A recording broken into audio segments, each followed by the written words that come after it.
ببلش الفيلم بأعماق المحيط وبكون في غواصة نووية غرقانة، فبتيجي غواصة إنقاذ بقيادة جوناس عشان ينقذوا طاقم الغواصة النووية. وبحاول جوناس وفريقه ينقذوا كل الموجودين بالسفينة وينقلوهم على غواصة الإنقاذ، وفجأة بهجم عليهم كائن ضخم وببلش يدمر بالغواصة. جوناس بهاللحظة بيكون بيستغرب إنه في كائن عايش على هذا العمق، لأنه مستحيل الكائنات البحرية تعيش هناك بسبب الضغط العالي الكثير. ولما بيلاحظ إنه الغواصة النووية رح تنفجر بنقذ معظم الطاقم وبنقلهم لغواصة الإنقاذ، بس بيتفاجأ إنه في ناس لسه محبوسين ومش قادرين يتحركوا بسبب هجوم هالكائن، وللأسف ما بيقدر يساعدهم فبضطر يتحرك بغواصة الإنقاذ.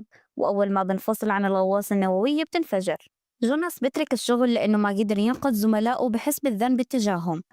بعد 5 سنين بنروح لمحطة أبحاث اسمها مانا وان، موجودة بالمحيط الهادي على بعد 320 كيلو من الصين، والهدف منها هو اكتشاف أعماق المحيط. بوصل موريس صاحب المحطة وبيستقبل الدكتور جيانغ المسؤول عن فريق البحث، وبيعرفوا على بنته سوين عالمة البحار وبنتها مينغ. وبعدها بفرجيه المنشأة البحرية اللي تحت المحطة، وبنبهر موريس إنه محطته اتطورت بشكل كبير، وكمان بنبهر لما بشوف الحيتان، فبتحكي له سوين إنها قدرت تجذب الحيتان للمحطة عن طريق ترددات صوت أنثى الحوت. الدكتور جيانغ ببلغوا إنه بعث فرقة استكشاف بقيادة الكابتن لوري عشان يوصلوا لأعمق نقطة بالمحيط، لأنهم اكتشفوا إشي كثير مهم، وهو إنه في طبقة بتشبه الغيوم مكونة من غاز الهيدروجين على عمق 11 كيلو، وتحتها في عالم بحري كامل وكائنات كانوا مفكرين إنها انقرضت من آلاف السنين. بتقدر لوري وفريقها يخترقوا السحابة، والكل بالمحطة بيكونوا مبسوطين لأنهم دخلوا التاريخ. ولما بتوصل لوري لعمق 20 كيلو بتبلش ترمي وحدات ضوئية وبشوفوا كائنات غريبة. بتطلب لوري من صديقها دي جي ينزل حوامة عشان يستكشفوا، بس فجأة بتنقطع الإشارة وبشتغل إنذار المحطة. بيكتشفوا إنه في كائن بحري ضخم بيقرب من الغواصة لوري وبيهجم عليها. لوري بتبلغ دكتور جيانغ إنه محرك الغواصة اتدمر، وبتحكي له إنه جوناس كان معاه حق وإنه في كائن ضخم بالأعماق.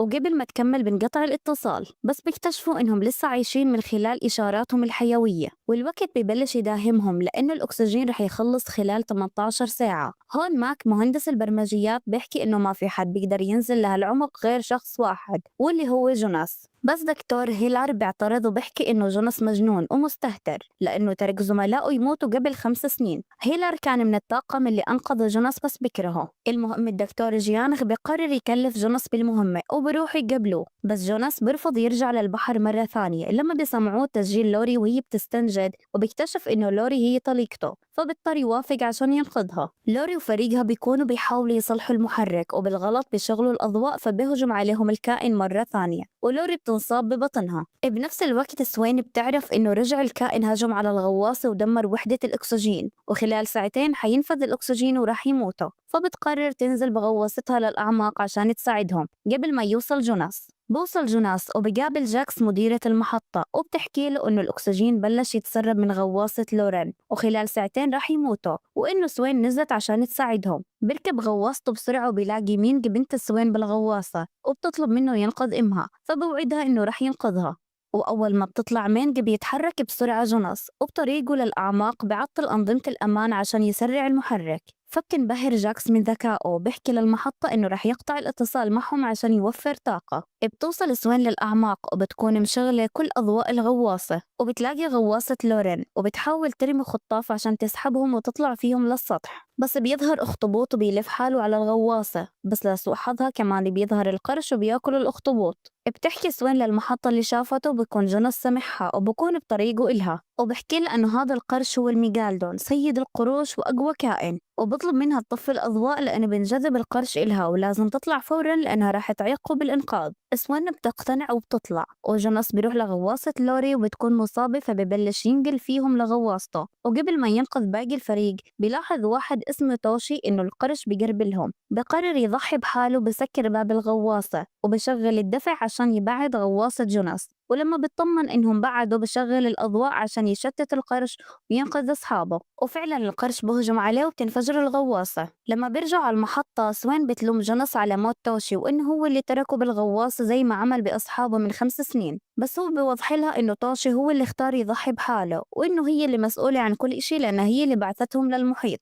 بعدها بتروح سوين لجوناس لتعتذر له، وبتحكي له عصبت عليه لأنها زعلانة على موت توشي لأنه كان متجوز وعنده أطفال. ثاني يوم بيجتمع كل المسؤولين بالمحطة، وبتحكي لهم سوين إنه قرش الميجالدون كان موجود على الأرض من مليونين سنة، والمفروض إنه هو انقرض بفترة عصور ما قبل التاريخ.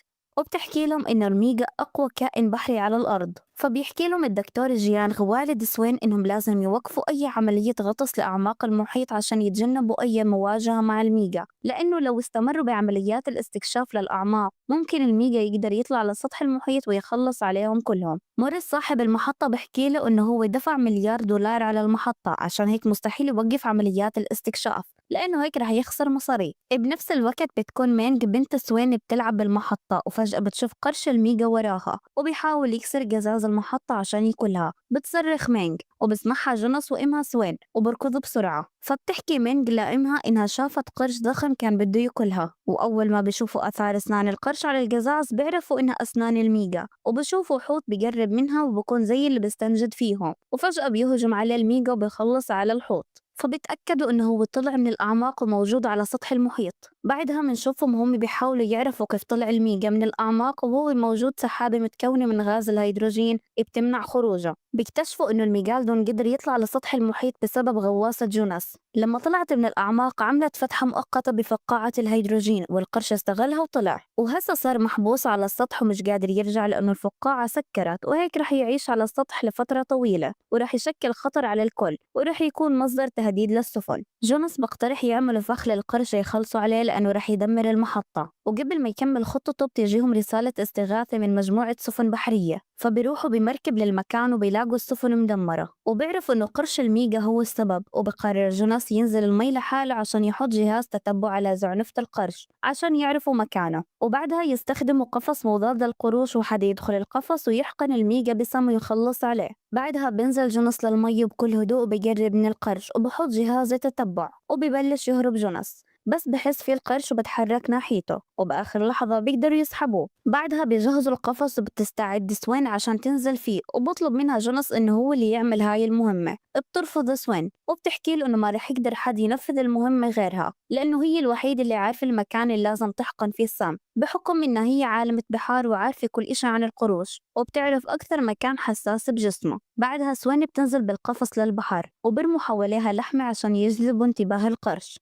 وفعلا بيقرب منها وبتقدر تحقنه بالسم، بس قبل ما يأثر على السم بهجم على سوين وبيحاول يبلع القفص. فبينزل جنس المي وبيحاول يسحب القفص بسرعة، بس القرش بيسحب الحبل تبع القفص بكل قوته وبتحطم جهاز الرفع اللي ماسك القفص، وبسبب هجوم القرش بينكسر جهاز الأكسجين تبع سوين وبتفقد الوعي. بس بينقذها جنس بآخر لحظة وبطلعها من القفص، بس بيتفاجئوا إنه القرش بيقرب منهم ليكلهم. بس القرش فجأة بوقف حركة وببلش مفعول السم بجسمه وبموت. فبيطلع جونس بسرعة بسوين للقارب وبيحاول ينعشها، ولما بتصحى بتشكره. منشوف الفريق وهم معلقين القرش ومبسوطين، وبطلب واحد من الفريق اسمه ويل إنهم يصوروه جنب القرش الميت. بس بتتحرك الرافعة وبتوقعوا بالمي وببلشوا يضحكوا عليه، وفجأة بيطلع قرش تاني بياكل ويل والقرش الميجالدون، وبكون أكبر من القرش اللي اصطادوه وبيقلب السفينة وكلهم بيقلبوا بالمي، والدكتور جيانغ بنصاب وبنزف دم كثير وبيهاجمهم القرش مرة ثانية وباكل الدكتور هيلر. بيخافوا كلهم من هالمنظر وبينفعل واحد من الفريق وبيطلب من موريس صاحب المحطة إنه يطلعهم من هون لأنه هو المسؤول عن كل هاد. فبيتحرك واحد من الفريق لقارب النجاة وبيتحركوا كلهم من المكان، بس بيتفاجئوا إنه القرش وراهم. فبتصل موريس على المساعد تبعه وبطلب منه يبعث له طيارة بسرعة. بتوصل الطيارة وبحط جهاز تتبع على القرش وبطخ عليه نار عشان يبعده، وبطريقهم للمحطة والد سوين بموت. بعدها منشوف صاحب المحطة وهو مجمع الفريق وبحكي لهم إنه هو اتصل بحكومة الصين وبلغهم بكل إشي عن القرش ورح يسكر المحطة مؤقتا لبين ما الحكومة تخلص عليه، وبحكي لهم إن الحكومة الصينية رح تبعت لهم طيارات تطلعهم من المحطة خلال 24 ساعة. وبالليل بتوصل الطيارة الخاصة تاعت موريس وبيمشي من المحطة وبحكي مع مساعده إنه رح يخلص على القرش بنفسه عشان هاي فرصته الوحيدة ليعوض مصاري اللي خسرهم. وبنكتشف إنه موريس ما بلغ الحكومة الصينية عن القرش عشان يخلص عليه، لأنه لو الحكومة عرفت إنه في ناس ماتوا بسببه رح ينسجن. بيعرف مكان القرش من جهاز التتبع وبأمر رجاله إنهم يطلقوا عليه صواريخ ويخلصوا عليه، وبضربوه بالصواريخ وبحكوا له إنهم خلصوا عليه. ولما بنزل موريس عشان يتأكد بطلب من رجاله إنهم ياخدوا تذكار من القرش عشان يحطها بمكتبه، بس بيحكوا له القرش ما إله ولا سن، فبيكتشف إنه خلص على حوت مش القرش، وإنه القرش تحتهم وبكون ذكي وعامل لهم فخ، فبسرعة بيتحركوا من المكان ليهربوا. بس بيفقد موريس توازنه، بوقع من المركب وبصرخ عشان رجاله يسمعوه بس ما بينتبهوا له، وبطلع على الحوت عشان يهرب من القرش، بس القرش بيطلع وباكله. ثاني يوم بيكتشف جوناس وفريقه كذبة موريس، وبيعرفوا من الأقمار الصناعية إنه القرش رايح لجهة شاطئ مزدحم بالصين، وبفكروا بخطة عشان ينقذوا فيها السياح قبل لا يوصل لهم. بتحكي لهم سوين إنها رح تستخدم تسجيل تردد صوتي للحيتان عشان تبعد القرش عن الشاطئ، عشان الحيتان هي الوجبة المفضلة للقروش. بقتنعوا بالفكرة وببلشوا يجهزوا المراكب والغواصة عشان يبعدوا القرش عن الشاطئ، بس بنفس اللحظة بكون وصل القرش للشاطئ وببلش يهجم على الناس وباكل أي حد بطريقه. وأول ما بسمع صوت تردد الحيتان ببلش يبعد عن الشط وبروح لمصدر الصوت، وهناك بيكون جوناس وسوين بيستنوا فيه بالغواصات. ولما بوصل القرش بيقرب من سفينة الفريق، فما بيقدر جوناس إنه يطلق الصاروخ عليه عشان سفينة الفريق رح تنفجر، فبيتحرك عشان يستدرج القرش لبعيد وبتصوب عليه سوين صاروخ، بس ما بيتأثر عشان حجمه كبير. فبروح القرش لسوين عشان ينتقم منها، بس بتقدر تهرب منه سوين، وبهجم القرش على غواصة جوناس وبدمر الغواصة تاعته. وبكون في طيارتين بصوروا كل اللي بصير، وفجأة بخبطوا ببعض وبوقعوا على السفينة اللي فيها الفريق،